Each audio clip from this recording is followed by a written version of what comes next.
नमस्कार नीमच टुडे के खास कार्यक्रम सुबह सवेरे में आपका स्वागत है। आज आपके बीच हमें किसी हस्ती से रूबरू कराने जा रहे हैं जिन्होंने राजनीति में अपनी राह अलग बनाई।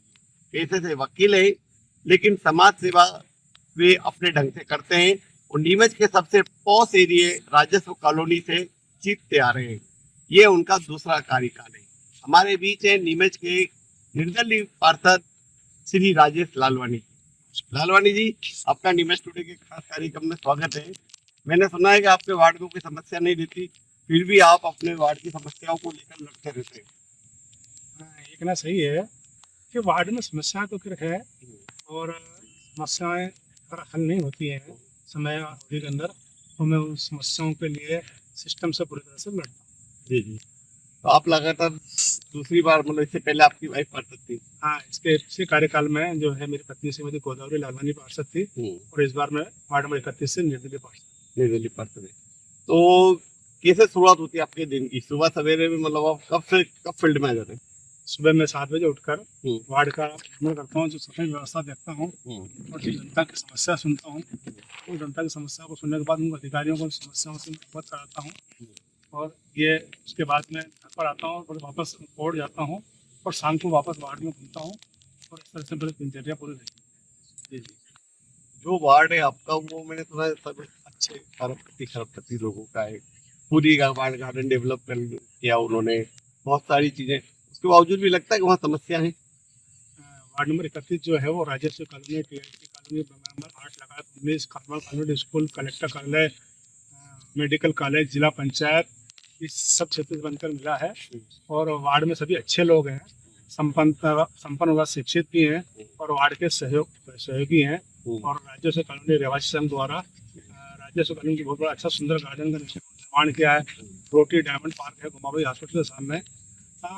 जो लगातार नियमित समस्या रहती है, जैसे कुछ साफ सफाई रहती है, गार्डन के अंदर कुछ पेवर ब्लॉक लगाना है, गार्डन के अंदर अन्य जो सुविधाएं मुहैया कराना, तो समस्याएं तो रहती हैं। और समस्याएं के लिए जब मैं नगर पालिका को आवेदन करता हूं तो थोड़ा सा इस बार बड़ी परेशानी हो रही है। इस बार कहीं ना कहीं जो नगर पालिका अधिकारी है उनका कोई अपने अधीनस्थ कर्मचारी इंजीनियरों पर कोई नियंत्रण नहीं था, जिस वजह से इस कार्यकाल में थोड़ी सी विकास कार्यों में परेशानी आ रही है। आपका जब भी मैंने देखा गया कि आप अपने अलग रहा, एक बार बीच में देखा गया था कि आप कचरों के ढेर में बैठ के अपना आक्रोश जता रहे थे। क्या इवेंट था वो? टीआईटी कॉलोनी में लगभग 4-5 वार्डों का कचरा आता था और कचरा हवा के उड़कर लोगों के घरों में जाता था और उस कचरे की 2-2 दिन सफाई नहीं होती थी, जिससे वार्डवासी में भी अप्रोच था और उस समस्या के संबंध में मुख्य नगर पालिका अधिकारी को कई बार अवगत कराया और उन्होंने समस्या को गंभीरता से नहीं लिया। एक आवासीय क्षेत्र में उन्होंने कचरा क्षेत्र बना दिया था जिस क्षेत्र में बदबू आ रही थी। सिर्फ लगातार नगर पालिका ने सुनवाई नहीं करी तो वार्डवासी के सामने में कचरा ढेर पे बैठ गया और मैंने नगर पालिका नीमच के मुर्दाबाद के नारे लगाए और वो पूरे प्रदेश में मुद्दा छाया रहा और प्रदेश भोपाल नगरीय विभाग से जब आदेश आए तो वो कचरा पॉइंट हटाया गया और आज यहाँ के जो टीआईटी कॉलोनी के लोग हैं बड़ा सुखमय आनंद महसूस हो रहे हैं क्योंकि कचरे से मुक्ति हो रही है। और मैं समझता हूँ जहाँ जहाँ भी इस तरह के कचरा पॉइंट है, जहाँ लोग उस कचरे की वजह से बदबू से बीमार हो रहे हैं, नगर पालिका को 100 प्रेरणा से वो कचरा पॉइंट हटाना चाहिए, तभी आप स्वच्छता रेटिंग में अच्छे स्थान पर आ सकते हैं। दूसरी चीज ये कि अभी देखा गया नगर पालिका की हालत ऐसे है कि जो वर्तमान में सीएमओ थे महेंद्र वसीफ, अब तो हालांकि हटा दिए गए बहुत सारी शिकायतों के बाद, वो अधिकारी का वो नेतागिरी ज्यादा कर रहे थे और आपने भी उनके खिलाफ एक आक्रोश व्यक्त किया था। क्या मामला था पूरा? जो मेरा वार्ड के विभिन्न विकास कार्य थे और जो शहर में ये ठेले घुमटी वाले हैं उसमें क्या कर्मचारी उनसे सालाना 10,000 रुपये वसूल कर रहे थे और जो राशि नियमित रहते थे उससे अधिक राशि वो लेते थे, रसीद कम देते थे। जब मैंने परिषद में मुद्दा उठाया तो उन्होंने क्या कर्मचारियों को फेवर किया बिना सच्चाई जाने। मैंने सब लोगों ठेके वालों के नाम भी बताए थे तो सीएमओ साहब जो है कर्मचारियों का वो उनकी पैरवी कर रहे थे, इसमें मैंने आक्रोश व्यक्त किया था। इसके अलावा जो नगर पालिका के जो नियमित कार्य होते हैं, लीज नवीकरण, नामांतरण, जन्म मृत्यु प्रमाण पत्र, विवाह पंजीयन और कर्मचारी का जो सुबह 10:30 बजे आने का समय रहता है, कर्मचारी 12 बजे तक नहीं आ रहे थे, जो जन सेवा के वो काम आते हैं उनकी हाजिरी डल रही थी।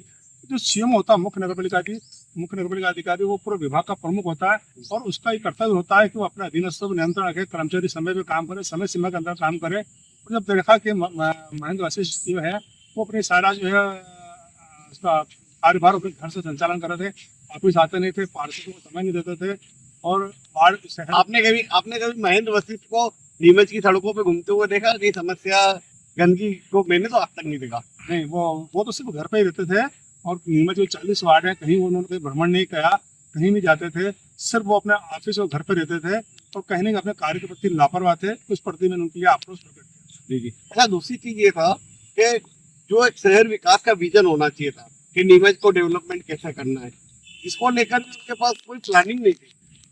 देखो, एक स्वच्छ साफ सुंदर शहर कब बनेगा जब उसके लिए अनेक योजना है। मैं कह रहा हूँ अधिकारी या जनप्रतिनिधि को अगर वो जवाबदारी पे तो रात को नींद नहीं आना चाहिए कि मुझे सुबह क्या करना है। तो नीमच के लिए भी उन्होंने देखा मैंने मुख्य नगर पालिका अधिकारियों या अन्य जनप्रतिनिधि, उनके पास कोई विजन नहीं, कोई योजना नहीं। यहाँ आप देखो पार्किंग की सुविधा नहीं, आवास के लिए कॉलोनी नहीं कट रही है और जो शहर की अन्य समस्या है उनका निराकरण नहीं हो रहा। मेरा कहना कि मुख्य नगर पालिका अधिकारी को शहर विकास के लिए चाहे वो पेयजल किस स्पीड पर लोगों को पेयजल पहुंचे, हर घर पानी पहुंचे, इस प्रकार की कोई योजना नहीं थी। मेरे हिसाब से वो एक सुपर फ्लॉप सीएमओ साबित हुए। ये बात सही करें आप। एक मामला आया था, कांग्रेस के एक पार्षद थे साबिर मसूदी, उनको 1.25 लाख रुपए के साथ लोकायुक्त ने पकड़ा था। नकुल शराब की बिल्डिंग का मामला था। साबिर मसूदी का कहना था कि ये राशि में समझौता शुल्क की नीतियों में सीएमओ को देने जा रहा था। तो सीएमओ ने इस मामले से पल्ला झाड़ लिया। बाद में पता चला कि सीएमओ अगर सही थे तो उन्होंने कार्रवाई क्यों नहीं की। कहीं ना कहीं वो भी सवाल कटघरे में थे। तो शहर में कहीं अगर कोई इमारत का निर्माण होता है तो मेरा कहना है कि शहर में इमारत का निर्माण होना चाहिए, क्योंकि एक शहर की पहचान होती है उसकी इमारत से। अब यहाँ देखा जाता है कहीं भी कोई इमारत बनती है तो उस पर नगर पालिका द्वारा नोटिस दिया जाता है। नोटिस के बाद उनसे कोई कार्रवाई नहीं होती है। नोटिस देने का उद्देश्य यही रहता है कि उनको चमकाइश मिल जाए और एक भारी भरकम राशि मिल जाए। साबिर भाई का क्या मामला था वो तो मैं नहीं जानना चाहता हूँ, पर अगर उन्होंने कोई आरोप लगाए थे तो उनको ये बात लोकायुक्त को रखनी चाहिए थी और लोकायुक्त भी इस बात को जांच का हिस्सा बनाते। और मेरा कहना है कि आम जन को किस तरह से नोटिस देने नहीं जाने चाहिए और दिए हैं तो उस पर कार्रवाई होनी चाहिए। जी। तो अब तो सीएमओ चले गए, अब नगर पालिका की क्या स्थिति?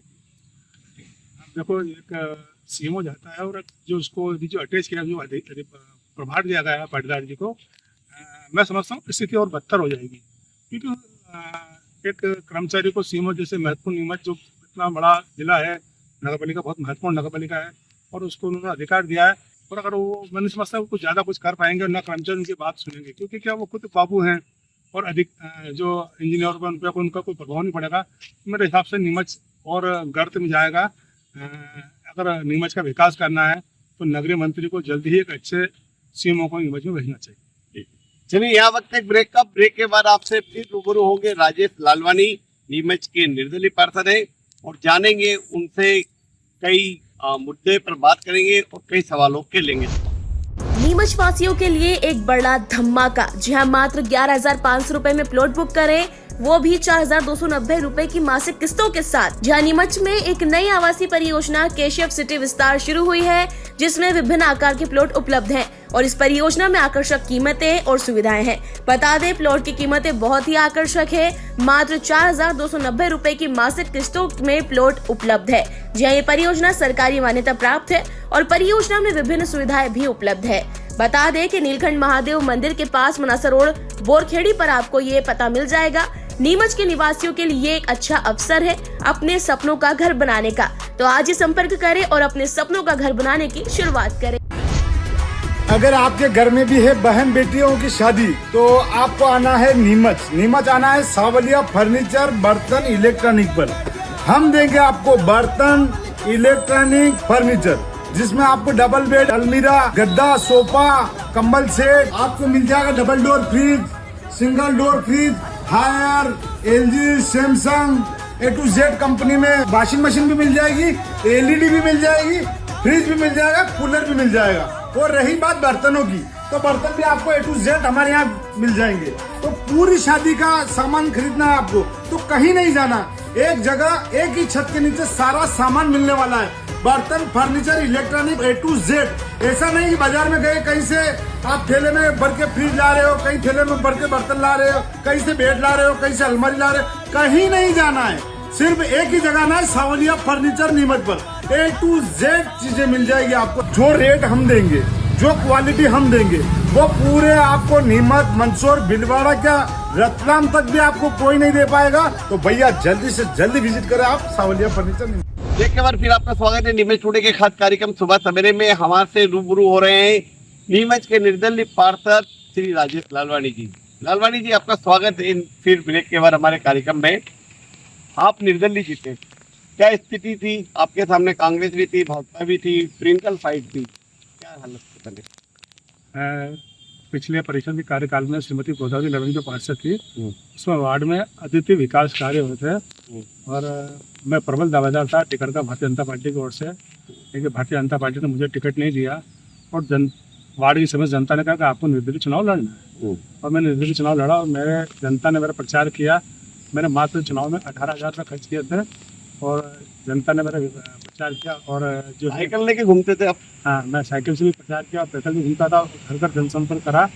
और कांग्रेस से श्री नरेंद्र सोनी, भाजपा से राहुल राजावत और मैं निर्दलीय प्रत्याशी था और जनता ने मुझे 10 वोट से जीतने के बाद फिर भाजपा में गए?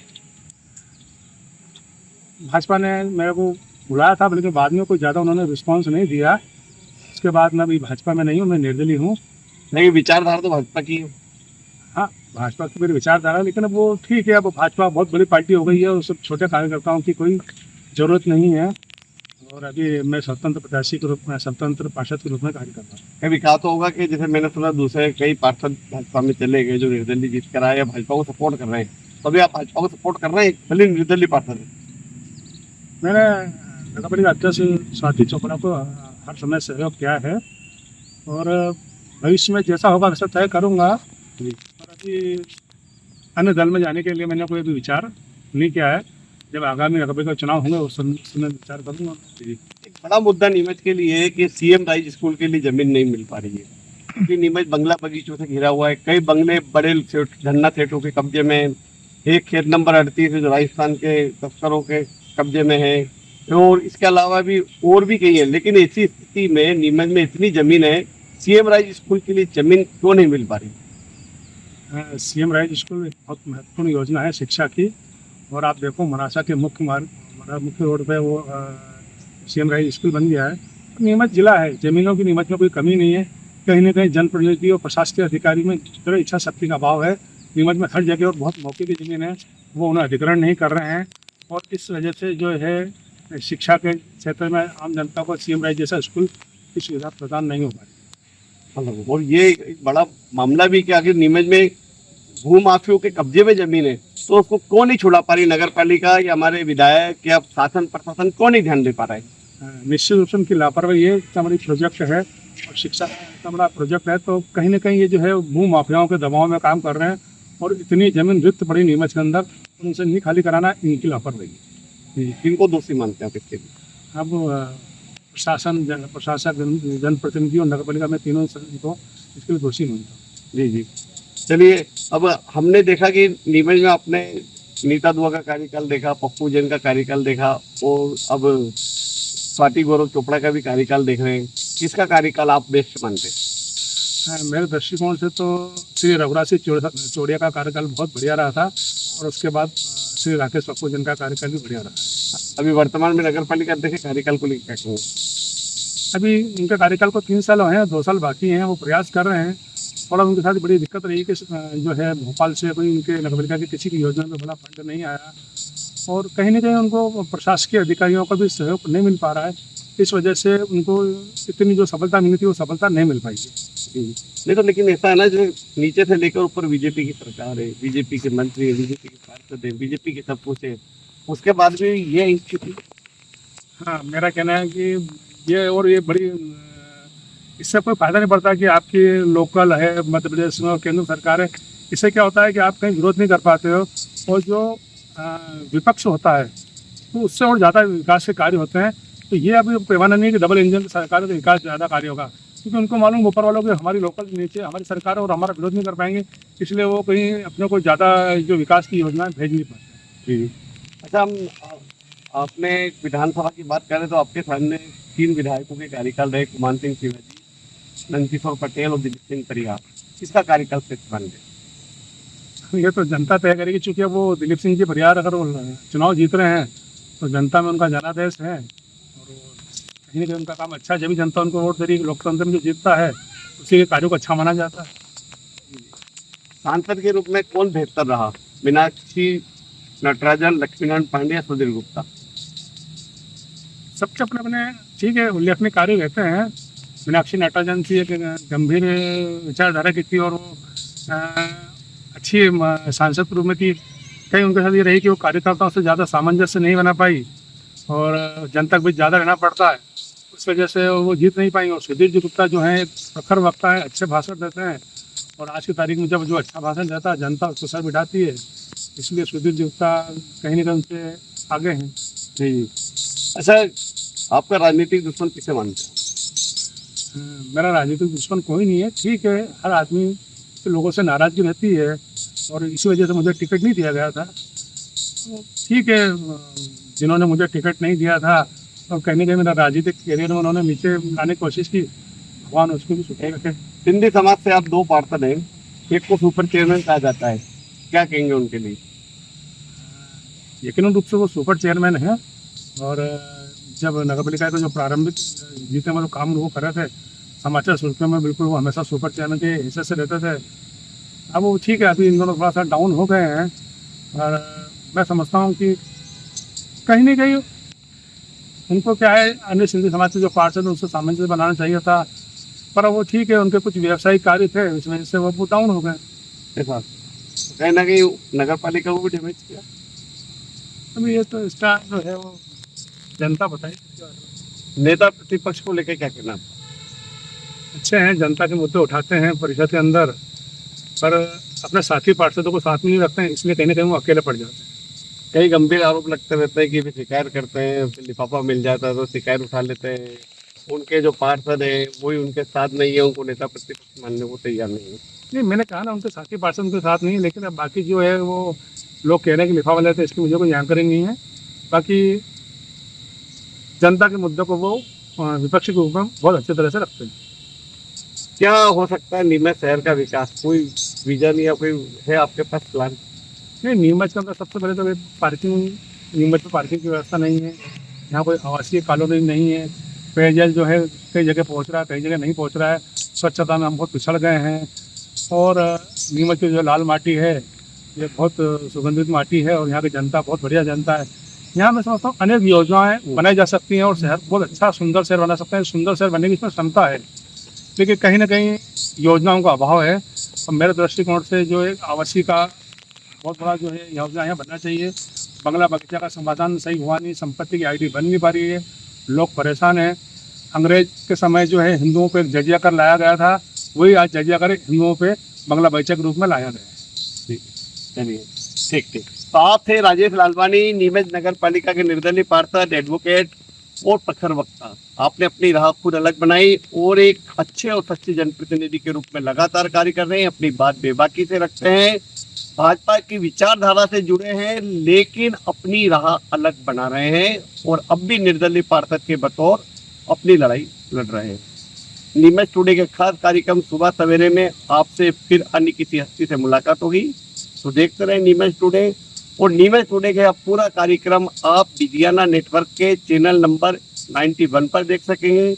हमारी यूट्यूब नीमच टुडे को आप सर्च करें, उस पर आपको यह पूरा प्रोग्राम दिखेगा। हमारा नीमच टुडे NEEMUCHTODAY टुडे, इसको आप अपने मोबाइल के प्ले स्टोर में जाकर डाउनलोड करें, वहाँ पर आपको पूरा प्रोग्राम मिलेगा। हमारी फेसबुक और इंस्टाग्राम आईडी पर भी आपको यहाँ नीमच टुडे का खास कार्यक्रम सुबह सवेरे उपलब्ध होगा। तो बने रहे नीमच टुडे के साथ और देखते रहे नीमच टुडे। इंदौर जाने की आवश्यकता नहीं। 11 मल्टी स्पेशलिटी हॉस्पिटल नीमच में उपलब्ध है। अंचल का एकमात्र अत्याधुनिक सर्व सुविधा युक्त 150 बेडेड हॉस्पिटल, जहां आपको 24 घंटे इमरजेंसी सुविधा उपलब्ध मिलेगी। साथ ही सभी बीमारियों का इलाज, जांचें तथा दवाइयां एक ही स्थान पर उपलब्ध है। 20 स्पेशलिस्ट डॉक्टर की विशाल व अनुभवी टीम के साथ उपलब्ध सेवाएं, अस्थि रोग, शिशु रोग, महिला एवं प्रसूति रोग, लेजर सर्जरी, न्यूरो एवं स्पाइन सर्जरी, यूरोलॉजी, जनरल एवं लेप्रोस्कोपी सर्जरी, क्रिटिकल केयर एवं ट्रॉमा, मुख कैंसर रोग, जनरल मेडिसिन, फिजियोथेरेपी। इसके अतिरिक्त 15 बेडेड अत्याधुनिक मशीनों युक्त ICU, ultra modern 7 bedded dialysis unit, 10 bed नवजात शिशु and ICU, 4 modular operation theatre, अत्याधुनिक लैब एवं रेडियोलॉजी विभाग, सर्व सुविधा युक्त वार्ड एवं प्राइवेट रूम, 24 घंटे एम्बुलेंस सुविधा।